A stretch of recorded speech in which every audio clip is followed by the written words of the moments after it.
Hello friends, स्वागत है आप सभी का आपके अपने channel study with Sonu Sharma में। आज की वीडियो काफ़ी इंपॉर्टेंट होने वाली है, जिसमें मैं आपको ट्रांसफॉर्मेशन ऑफ सेंटेंसेस के अंतर्गत आपका टॉपिक नंबर या वीडियो नंबर ये दूसरी होने वाली है, जिसमें मैं आपको interchange of assertive and interrogative sentence बताने वाला हूँ। इसकी पहली वीडियो में मैंने आपको रिमूवल टू या एडवर्ब टू की जो वीडियो थी वो मैंने आपको प्रोवाइड कर दी थी। देखिए, उसका मैं आपको नोट्स दिखा देता हूँ। उसके नोट्स ये रहे। वो पूरी वीडियो के जो नोट्स हैं वो मैंने आपको टेलीग्राम चैनल पर आपको अपलोड कर दिया था। पहली वीडियो क्या थी, एडवर्ब टू के ऊपर थी। इस वीडियो की यदि आपको पीडीएफ चाहिए तो आप हमारे channel study with Sonu Sharma को टेलीग्राम पर ज्वाइन कर लीजिए। वहाँ पे मैंने इसका पीडीएफ दे रखा है, ठीक है। और वहाँ पे मैं टाइम टू टाइम आपको पीडीएफ या नोट्स जो भी होता है मैं आपको वहाँ पे प्रोवाइड करता रहता हूँ। चलिए आज की वीडियो को स्टार्ट करते हैं। आज की वीडियो होने क्या वाली है, इंटरचेंज ऑफ क्या है, interchange of assertive and interrogative sentences, ठीक है। देखिए क्या है, आज आपको असर्टिव सेंटेंस को इंटरोगेटिव सेंटेंस में बदलना, ये आज आपको सीखना क्या है, असर्टिव सेंटेंस को इंटरोगेटिव सेंटेंस में पूरी तरह से ट्रांसफॉर्म करना है, ठीक है। देखिए यहाँ पर आपको मैं एक बात पहले बता देता हूँ। यहाँ पे आपको 10th लेवल के हिसाब से आपको यहाँ पे सेंटेंस यानी कि कन्वर्ट नहीं करने, यहाँ पे आपको ट्रांसफॉर्म करना होता है। यदि आपने पहली वीडियो देखी होगी तो मैंने आपको पूरी अच्छे तरीके से बताया था कि ट्रांसफॉर्म करना क्या होता है। ट्रांसफॉर्म करना केवल ये है कि आपको सेंटेंस जो दे रखा है उसका रूप बदल जाए, लेकिन उसका अर्थ ना बदले। 10th लेवल पर जब हम असर्टिव से इंटरोगेटिव कन्वर्ट करते थे तो उसका अर्थ भी बदल जाता था और सेंटेंस का रूप भी बदल जाता था। वहाँ पे हमको केवल ये देखना था कि हमको कैसे भी करके अपना सेंटेंस इंटरोगेटिव में लेकर के आना होता था।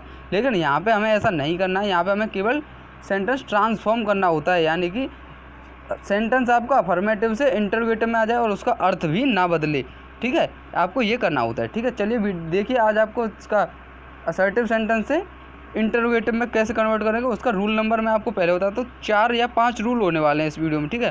5 रूल के अंतर्गत आप पूरी तरह से असर्टिव सेंटेंस से इंटरोगेटिव सेंटेंस में ट्रांसफॉर्म करना सीख जाओगे, ठीक है। देखिए रूल नंबर पहले को पढ़िए, काफ़ी अच्छे से मैंने आपके लिए नोट्स तैयार किए हैं। यदि आपको वीडियो पसंद आए तो प्लीज़ इस वीडियो को लाइक करके इस चैनल को सब्सक्राइब जरूर कर लेना, ठीक है। देखिए पहला आपका रूल नंबर पहला है। रूल नंबर पहला क्या कह रहा है, देखिए असर्टिव सेंटेंस से इंटरोगेटिव सेंटेंस बनाते समय सेंटेंस की सहायक क्रिया जैसे इज, एम, आर, वाज या कैन, वर को वाक्य में सबसे पहले ले आते हैं, अर्थात वाक्य को उसी क्रिया से प्रारंभ करते हैं। देखिए जैसे कि जब आप अफर्मेटिव सेंटेंस को यानी कि असर्टिव सेंटेंस क्या है, जब आप असर्टिव सेंटेंस को इंटरोगेटिव सेंटेंस में ट्रांसफॉर्म करोगे तो जो आपके असर्टिव सेंटेंस में जो आप सहायक क्रिया यूज करोगे जैसे इज, एम, आर, वाज, वर, तो इसको करना क्या है, आपको इंटरोगेटिव में कन्वर्ट करते समय आपको ये जो सहायक क्रिया आपने असर्टिव सेंटेंस में जो यूज की हैं उन्हें सबसे पहले आपको लेकर के आना है, ठीक है। यानी कि सहायक क्रिया से ही आपको इंटरोगेटिव सेंटेंस स्टार्ट करना है, ठीक है। फिर आपको रूल नंबर दूसरा देखना है। देखिए मैं इसका कलर चेंज कर लेता हूँ। रूल नंबर दूसरा देखिए, रूल नंबर दूसरा क्या कह रहा है, रूल नंबर दूसरा, यदि असर्टिव सेंटेंस अफर्मेटिव यानी कि स्वीकारात्मक है। देखिए आपको बता देता हूँ, असर्टिव सेंटेंस जो है आपका 2 प्रकार का होता है। असर्टिव सेंटेंस आपका अफर्मेटिव भी होता है और नेगेटिव भी होता है, ठीक है। यदि आपका असर्टिव सेंटेंस अफर्मेटिव है, यदि आपका असर्टिव सेंटेंस अफर्मेटिव है तो जब आप इसे इंटरोगेटिव में ट्रांसफॉर्म करोगे तो ये आपका अफर्मेटिव सेंटेंस जो होगा वो आपका नेगेटिव सेंटेंस में ट्रांसफॉर्म हो जाएगा, ठीक है। जब आपका नेगेटिव सेंटेंस है तो आपको वो अफर्मेटिव सेंटेंस में ट्रांसफॉर्म हो जाएगा, ठीक है। क्या होता है, देखिए कन्फ्यूज नहीं होना है, मेरी बात को अच्छे से सुनिए। जो आपका असर्टिव सेंटेंस है वो आपका 2 प्रकार का होता है, अफर्मेटिव और नेगेटिव, ठीक है। जब आप असर्टिव सेंटेंस को इंटरोगेटिव सेंटेंस में ट्रांसफॉर्म करोगे और आपका असर्टिव सेंटेंस अफर्मेटिव सेंटेंस है तो जब आप इसे ट्रांसफॉर्म करोगे तो आपका जो अफर्मेटिव सेंटेंस है वो नेगेटिव में बन जाएगा। तो यदि आपका असर्टिव सेंटेंस ऑलरेडी नेगेटिव है तो जब आप उसे इंटरोगेटिव में ट्रांसफॉर्म करोगे तो आपका नेगेटिव सेंटेंस बन जाएगा, ठीक है। ठीक है, देखिए पढ़िए इसे। दूसरा रूल क्या कह रहा है, यदि असर्टिव सेंटेंस क्या कह रहा है, यदि असर्टिव सेंटेंस अफर्मेटिव यानी कि स्वीकारात्मक होता है तो उसको इंटरोगेटिव में बदलने पर वह नेगेटिव यानी कि नकारात्मक बन जाता है। इसके विपरीत यदि असर्टिव सेंटेंस नेगेटिव है तो वह इंटरोगेटिव में बदलते समय अफर्मेटिव सेंटेंस बन जाता है, ठीक है। मैंने आपको पहले ही बता दिया, यदि आपका असर्टिव सेंटेंस अफर्मेटिव है और उसे आपको इंटरोगेटिव में ट्रांसफॉर्म करना है, जब आप उसे इंटरोगेटिव में ट्रांसफॉर्म करोगे तो आपका जो अफर्मेटिव सेंटेंस है वो आपका नेगेटिव बन जाएगा। यदि आपका सेंटेंस नेगेटिव है तो वो आपका अफर्मेटिव बन जाएगा। इतना आपको याद रखना है, ठीक है, इंटरोगेटिव में ट्रांसफॉर्म करना है तो, ठीक है। आशा करता हूँ आपको वीडियो अच्छी लग रही होगी, ठीक है, आपको अच्छे से समझ में आ रहा होगा। अर्थात उस वाक्य में आए हुए शब्द, जैसे यदि आपका अफर्मेटिव जो आपका असर्टिव सेंटेंस है वो आपका अफर्मेटिव है या नेगेटिव है। यदि आपका अफर्मेटिव सेंटेंस जो आपका असर्टिव सेंटेंस है वो नेगेटिव है तो उसमें नॉट यूज हुआ। यदि उसमें नॉट यूज हुआ है, जब आप उसे ट्रांसफॉर्म करोगे इंटरोगेटिव सेंटेंस में, तो नॉट वहाँ से हट जाएगा। ठीक है, नॉट हट जाएगा क्योंकि आपको अफर्मेटिव में उसे ट्रांसफॉर्म करना होता है। ठीक है, अफर्मेटिव का इंटरोगेटिव बनेगा। ठीक है, नॉट हट जाएगा। ठीक है, नॉट को हटा देना है। यदि नेवर यूज हुआ है तो नेवर के स्थान पर आपको एवर का यूज करना है, और नो यूज हुआ है तो नो के स्थान पर आपको एनी का यूज करना है। आशा करता हूँ आपको अच्छे से समझ में आया होगा। इसका स्क्रीनशॉट आप एक बार ले लीजिए और इसको एक बार अच्छे से पढ़ लीजिए, ये भी आपको ये अच्छे से समझ में आएगा। यदि आपको पूरी तरह से इस वीडियो की जो नोट्स है वो चाहिए तो टेलीग्राम पर मेरा एक चैनल है स्टडी विद सोनू शर्मा नाम करके, आप उसे सर्च करोगे तो आपको मिल जाएगा। ठीक है, आप उसे ज्वाइन कर लीजिए। वहाँ पर मैं इसका प्रॉपर तरीके से नोट्स और जो मैंने आपको क्वेश्चन की सीट है वो वहाँ पर मैं आपको प्रोवाइड कर दूँगा। ठीक है, चलिए देखिए रूल नंबर नेक्स्ट क्या है। रूल नंबर तीसरा क्या कह रहा है। रूल नंबर तीसरा आपको देखना है। रूल नंबर तीसरे में आपको देखना है वाक्य के अंत में प्रश्नवाचक चिन्ह अवश्य लगाना है। जब आप असर्टिव सेंटेंस को इंटरोगेटिव में ट्रांसफॉर्म करोगे तो आपको ये आपका क्वेश्चन वर्ड आपको अवश्य यूज करना होता है। ठीक है, ये तो नॉर्मल सी बात है। जब आप किसी सेंटेंस को इंटरोगेटिव में ट्रांसफॉर्म करोगे तो आपको क्वेश्चन वर्ड तो यूज करना ही पड़ेगा। ठीक है, देखिए असर्टिव सेंटेंस का एक एग्जाम्पल मैं आपको दिखाता हूँ, अच्छे से समझना है। ठीक है, देखिए असर्टिव सेंटेंस है Tagore was a great poet. क्या है, Tagore was a great poet, यानी कि टैगोर एक महान कवि थे। ठीक है, टैगोर एक महान कवि थे। जब अब आपको देखना है ये असर्टिव सेंटेंस का अफर्मेटिव है या नेगेटिव है। तो देखिए यहाँ पे कहीं नॉट का यूज़ तो हुआ नहीं है, Tagore was a great poet हुआ है केवल। ठीक है, Tagore was a great poet यहाँ पे यूज हुआ है। अब यहाँ पे आपको नॉट तो कहीं दिखाई दे नहीं रहा है, यानी कि ये आपका असर्टिव का अफर्मेटिव सेंटेंस है। जब आपको असर्टिव का अफर्मेटिव सेंटेंस है, इसे आपको इंटरोगेटिव में ट्रांसफॉर्म करना है। तो मैंने आपको रूल क्या बताया था, जब आपका अफर्मेटिव सेंटेंस होगा तो उसे ट्रांसफॉर्म करते हैं जब इंटरोगेटिव में, तो वो आपका नेगेटिव बन जाता है, यानी कि नॉट का यूज होता है।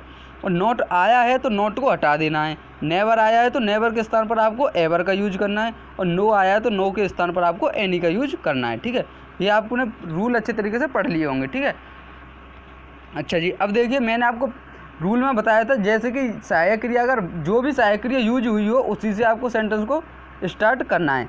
ये आपका अफर्मेटिव सेंटेंस दे रखा है, इसको जब आप इंटरोगेटिव में ट्रांसफॉर्म करोगे तो रूल नंबर पहले के अकॉर्डिंग आपको पहले सहायक क्रिया को यूज करना है। तो सहायक क्रिया आपने यहाँ पे वाज रख दी। ठीक है, वाज का यूज किया टैगोर। फिर आपको इसको नेगेटिव सेंटेंस बनाना है क्योंकि ये आपका अफर्मेटिव है। जब ये आपका अफर्मेटिव होता है ये वाला सेंटेंस असर्टिव, यदि आपका अफर्मेटिव है तो इसको आपको नेगेटिव में ट्रांसफॉर्म करना है। ठीक है, ये आपका अगर ये आपका नेगेटिव है तो इसको आपको अफर्मेटिव में ट्रांसफॉर्म करना होता है। ये आपका अफर्मेटिव है, इसलिए यहाँ पर आपको नॉट का यूज करना ही पड़ेगा। ठीक है, रूल आपने अच्छे तरीके से पढ़ लिए होंगे। ठीक है, इंटरोगेटिव आप पढ़िए। इंटरोगेटिव में जब आप इस वाले सेंटेंस को ट्रांसफॉर्म करोगे तो क्या होगा, was Tagore not a great poet. अब देखिए इसका आप अर्थ निकाल के देखिए, Tagore was a great poet, इसका अर्थ क्या हुआ। ठीक है, देखिए यहाँ पे क्या है, असर्टिव सेंटेंस में आप देखिए इसका अर्थ आप निकाल के देखिए, Tagore was a great poet, यानी कि टैगोर एक महान कवि थे। अब इसका आप अर्थ निकालिए, was Tagore not a great poet, इसका अर्थ हुआ क्या टैगोर एक महान कवि नहीं थे। इसका अर्थ क्या हुआ, क्या टैगोर एक महान कवि नहीं थे। तो इसका अर्थ भी वही हुआ कि टैगोर एक महान कवि ही थे। ठीक है, क्या था, टैगोर एक महान कवि ही थे। इसका अर्थ हुआ पूरी तरह से, अर्थ इसका पूरी तरह से यही है जो पहले वाले सेंटेंस का है, लेकिन इसका जो रूप है वो पूरी तरह से इंटरचेंज हो करके इंटरोगेटिव सेंटेंस बन चुका है। ठीक है, आशा करता हूँ आपको समझ में आया होगा। देखिए दूसरा सेंटेंस है, असर्टिव सेंटेंस है, you can not win this match. You can not win this match, तुम इस मैच को नहीं जीत सकते हो। You can not win this match. अब देखिए आपको देखना, असर्टिव सेंटेंस का ये नेगेटिव सेंटेंस है, असर्टिव का नेगेटिव है। जब आपको असर्टिव का नेगेटिव सेंटेंस दे रखा हो उसे आपको इंटरोगेटिव में ट्रांसफॉर्म करना है, तो आपको जो आपका नेगेटिव सेंटेंस है उसे आप इंटरोगेटिव में ट्रांसफॉर्म करोगे तो वो आपका अफर्मेटिव में ट्रांसफॉर्म होगा। उससे जो आपका असर्टिव सेंटेंस में जो नेगेटिव सेंटेंस है उसमें से आपको नॉट को हटा देना है। ठीक है, और पहले आपको सहायक क्रिया का यूज करना है। तो पहले आप सहायक क्रिया, इसमें क्या कैन है तो कैन से इसको स्टार्ट करना है। ठीक है, can you win this match, can you win this match, not हट जाएगा क्योंकि नॉट मैंने आपको पहले ही बताया था, जब आपका सेंटेंस नेगेटिव होता है तो अफर्मेटिव में, और अफर्मेटिव होता है तो नेगेटिव में ट्रांसफॉर्म करना होता है। आशा करता हूँ आपको अच्छे तरीके से समझ में आया होगा। यदि आपको समझ में नहीं आ रहा हो तो प्लीज़ मैं आपसे बोलता हूँ या तो वीडियो को आप एक बार फिर से रिवर्स करके देख लीजिए, या फिर जो मैंने आपको रूल लिखाए हैं उन्हें आप स्क्रीनशॉट ले करके एक बार फिर से पूरी तरह से अच्छे से पढ़ लीजिए, आपको ये वीडियो पूरी तरह से क्लियर हो जाएगी। ठीक है, चलिए देखिए नेक्स्ट क्या दे रखा है इसमें। नेक्स्ट है देखिए असर्टिव सेंटेंस आपको, और जो एग्जाम्पल है 5 एग्जाम्पल मैंने आपको रखे हैं ताकि आपको आसानी से क्लियर हो जाए। ठीक है, देखिए तीसरा एग्जाम्पल है असर्टिव सेंटेंस आपको दे रखा है, he will never forget my kindness. He will never forget my kindness, इसका अर्थ क्या हुआ, वह कभी भी मेरी काइंडनेस को भुला नहीं पाएगा, वह मेरी दयालुता को कभी नहीं भुला पाएगा। ठीक है, तो देखिए ये आपका नेवर यहाँ पे यूज हुआ है, तो मैंने आपको क्या बताया था, नेवर को आप ट्रांसफॉर्म करोगे एवर में। ठीक है, क्या नेवर को एवर में, और जो आपकी सहायक क्रिया यूज हुई है उसी से आपको सेंटेंस को स्टार्ट करना होता है। तो अब आपको इंटरोगेटिव इसे बनाना है। ठीक है, तो पहले आपको विल से स्टार्ट करोगे, मैंने आपको बताया था सहायक क्रिया से आपको सेंटेंस को स्टार्ट करना होता है। ठीक है, और नेवर को आपको एवर में ट्रांसफॉर्म करना होता है, तो आप आसानी से इसे देख सकते हो। Will he ever forget my kindness, will he ever forget my kindness, से आसानी से हो जाएगा। आशा करता हूँ आपको अच्छी तरीके से समझ में आया होगा। अब आपको करना क्या है, अब इस सेंटेंस की हिंदी निकाल के देखिए और इसकी निकाल के देखिए। हिंदी पूरी तरह से वही होगी जो ऊपर वाले सेंटेंस की है। ये इसकी हिंदी क्या होगी, क्या वह मेरी दयालुता को कभी भुला पाएगा। ठीक है, और इसका देखिए इसकी हिंदी क्या होगी, he will never forget my kindness. He will never forget यानी कि वह कभी नहीं भुला पाएगा मेरी दयालुता को। ठीक है, और इसकी हिंदी आप निकाल लीजिए, विल ही एवर, क्या वह कभी भुला पाएगा मेरी दयालुता को। ठीक है, क्या वह मेरी दयालुता को कभी भुला पाएगा, तो इसका अर्थ आपको पूरी तरह से वही मिल रहा है जो पहले वाले सेंटेंस का है। आशा करता हूँ आपको समझ में आया होगा। देखिए चौथा सेंटेंस है असर्टिव सेंटेंस, आपको दे रखा है, the teacher asked Ramesh to be a good boy. The teacher asked Ramesh to be a good boy, इसको आपको इंटरोगेटिव में ट्रांसफॉर्म करना है। ये आपका अफर्मेटिव सेंटेंस है, अफर्मेटिव है तो आपको यहाँ पे नेगेटिव ये बनेगा। ठीक है, अब देखिए ये आपको देखना है इसमें ये कौन सा सेंटेंस है, ये आपका पास्ट इंडेफिनिट है क्योंकि यहाँ पे सेकंड फॉर्म यूज हुई है, और पास्ट इंडेफिनिट की सहायक क्रिया क्या होती है, डिड होती है। ठीक है, और पास्ट इंडेफिनिट की सहायक क्रिया जब आप डिड का यूज करते हो तो सेंटेंस में आपको फर्स्ट फॉर्म रखना होता है। ठीक है, इतना तो आपको पता होगा, आशा करता हूँ आपको पता होगा अच्छे तरीके से। ठीक है, तो अब आप इसे इंटरोगेटिव में ट्रांसफॉर्म करिए। तो देखिए यहाँ से आपको सहायक क्रिया क्या प्रेफर होगी, क्योंकि ये आपका पास्ट इंडेफिनिट है और पास्ट इंडेफिनिट की सहायक क्रिया क्या होती है, डिड होती है। ठीक है, क्या होती है, डिड। तो आप यहाँ पे डिड यूज करोगे, डिड आएगा आगे सबसे पहले। ठीक है, डिड द टीचर। अब देखिए यहाँ पे ये आपका अफर्मेटिव सेंटेंस है, जब ये आपका अफर्मेटिव है तो आपको यहाँ पे नॉट का यूज करना होगा। ठीक है, जब आपको नॉट का यूज करोगे और डिड का यूज करोगे तो आपको आस्क्ड नहीं करना है, क्योंकि सेकंड फॉर्म नहीं होती है। जब आपको डिड का यूज करते हो तो आपको फर्स्ट फॉर्म ही रखनी होती है। तो इसलिए यहाँ पे आस्क आया, Ramesh to be a good boy, इतना आपको फिर लिख देना है। जैसा आपका सेंटेंस दे रखा है वो आपको लिख देना है, आपका सेंटेंस पूरी तरह से इंटरोगेटिव में ट्रांसफॉर्म हो जाएगा। आशा करता हूँ आपको अच्छे तरीके से समझ में आया होगा। ठीक है, यदि आपको समझ में नहीं आ रहा हो तो प्लीज़ मैं आपसे बोल रहा हूँ, आप जो मैंने आपको रूल बताएं उनको आप अच्छे तरीके से रिवर्स करके वीडियो को देख लीजिए, आपको अच्छे तरीके से वीडियो पूरी तरह से क्लियर हो जाएगी। ठीक है, देखिए पांचवा सेंटेंस दे रखा है, असर्टिव सेंटेंस है, no one knows you. No one knows you, आपको कोई नहीं जानता है। नो वन नोज यू, आपको कोई नहीं जानता है। जब आपको इंटरोगेटिव में से ट्रांसफॉर्म करोगे तो क्या करोगे, does any one knows you. Does, अब देखिए इतना आपको मैं और बता देता हूँ, जब आपको नो वन का यूज सेंटेंस में दे रखा है और नो वन को आपको ट्रांसफॉर्म किस में करना है, एनी वन में। ठीक है, नो वन को एनी वन में, ठीक है, आपको ट्रांसफॉर्म करना होता है। ठीक है, इतना आप याद रखिए। असर्टिव सेंटेंस में आपको नो वन नोज यू, तुम्हें कोई नहीं जानता है। जब आप इसे इंटरोगेटिव में ट्रांसफॉर्म करोगे तो हु नोज यू या does any one knows you या हु नोज यू आप इसे कर सकते हो। आशा करता हूँ आपको अच्छे से समझ में आया होगा। ठीक है, देखिए नेक्स्ट चौथा इसका जो रूल है उसको आप पढ़िए। रूल नंबर चौथा है, असर्टिव सेंटेंस में यदि सब्जेक्ट के स्थान पर एवरीबॉडी हो तो उसके स्थान पर हु का प्रयोग करते हैं। ठीक है, रूल नंबर चौथा क्या कह रहा है, असर्टिव सेंटेंस में यदि सब्जेक्ट के स्थान पर एवरीबॉडी है, क्या है, एवरीबॉडी है, तो उसके स्थान पर आपको हु का यूज करना होता है। ठीक है, देखिए असर्टिव सेंटेंस पढ़िए, एग्जांपल मैं आपको दिखाता हूँ। असर्टिव सेंटेंस है, everybody likes to become great. Everybody likes to become great, यानी कि हरेक कोई महान बनना चाहता है।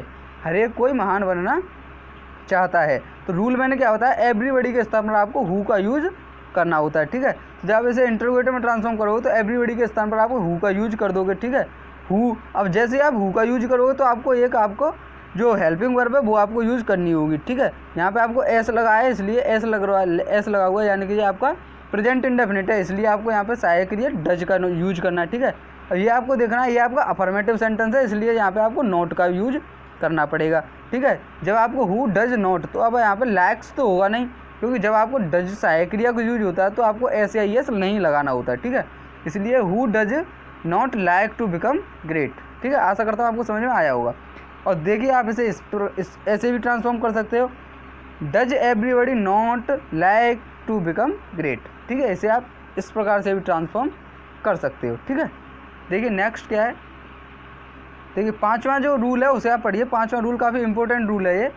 कभी कभी अफर्मेटिव से इंटरोगेटिव बनाते समय क्या कह रहा है, कभी कभी असर्टिव सेंटेंस से इंटरोगेटिव सेंटेंस बनाते समय सेंटेंस के प्रारंभ में वाई, वॉट, व्हेन, हाउ आदि से करते हैं, ठीक है। कभी कभी असर्टिव सेंटेंस से इंटरोगेटिव सेंटेंस ट्रांसफॉर्म करते समय वाई, वाट, व्हेन आदि से आपको सेंटेंस स्टार्ट करना होता है, ठीक है। देखिए इसका एग्जांपल मैं आपको दिखाता हूँ। असर्टिव सेंटेंस आपको दे रखा है, it is no good to help this poor man, ठीक है। It is no good to help this poor, यह अच्छा नहीं है, इस गरीब आदमी की सहायता करना अच्छा नहीं है। आप इस प्रकार से इसकी हिंदी निकाल सकते हो, ठीक है। जब आप इसे इंटरोगेटिव में ट्रांसफॉर्म करोगे तो क्या देखना आपको रूल पढ़ना है। असर्टिव सेंटेंस से इंटरोगेटिव सेंटेंस ट्रांसफॉर्म करते समय कभी आपको वाट, वाई, व्हेन, हाउ, इन जो आपको क्वेश्चन वर्ड है इनसे आपको सेंटेंस को स्टार्ट करना होता है, ठीक है। तो आप यहाँ पे किससे स्टार्ट करोगे, आप हिंदी निकाल को देखोगे तो वाट यहाँ पे सबसे अच्छा वर्ड रहेगा, ठीक है। तो आप इसे वॉट से स्टार्ट कीजिए। What good is it, what good is it, क्या यह अच्छा है, to help this poor man, इस आदमी की सहायता करना, ठीक है। आशा करता हूँ आपको समझ में आया होगा, ठीक है। देखिए आप इसे इस प्रकार से भी ट्रांसफॉर्म कर सकते हो। Is it any good to help this poor man, is it any good to help this poor man, क्या यह इस आदमी की सहायता करना अच्छा है, ठीक है। हिंदी तो वही निकलेगी, इसका रूप पूरी तरह से ट्रांसफॉर्म हो जाएगा, ठीक है। अच्छा जी, देखिए दूसरा एग्जाम्पल है, असर्टिव सेंटेंस है, their glory can never fade, their glory जो उसकी सुंदरता है वो कभी ख़राब या बेकार नहीं हो सकती है, कैन नेवर फेड, ठीक है। तो इसको आप इंटरोगेटिव में ट्रांसफॉर्म करोगे, when can their glory fade, when यानी कब उसकी सुंदरता ख़राब हो सकती है, तो अर्थ तो दोनों का वही निकलेगा। और ये आपको पूरी तरह से इंटरचेंज हो चुका है इंटरोगेटिव सेंटेंस में। यदि आपको वीडियो पसंद आई हो तो इस वीडियो को प्लीज़ लाइक कर देना। असर्टिव से इंटरोगेटिव ट्रांसफॉर्म करने के यही रूल है जो कि मैंने आपको पूरी तरह से बता दिए हैं। आप इस रूल को एक बार अच्छे से वीडियो को पूरी को वॉच कर लीजिए और आप किसी भी एक्सरसाइज को अपनी बुक को लगा के देखिए, एक भी क्वेश्चन आपसे बच नहीं पाएगा यदि आपने पूरी वीडियो को अच्छे से वॉच किया है और आपने एक पूरे रूल्स को अच्छे तरीके से याद किया या अच्छे तरीके से समझा है। तो यदि आपको वीडियो पसंद आई हो तो प्लीज़ इसे लाइक कर देना और इस चैनल को सब्सक्राइब जरूर कर लेना। चलिए चलते हैं, मिलते हैं किसी कुशल सी वीडियो में, तब तक के लिए बाय बाय।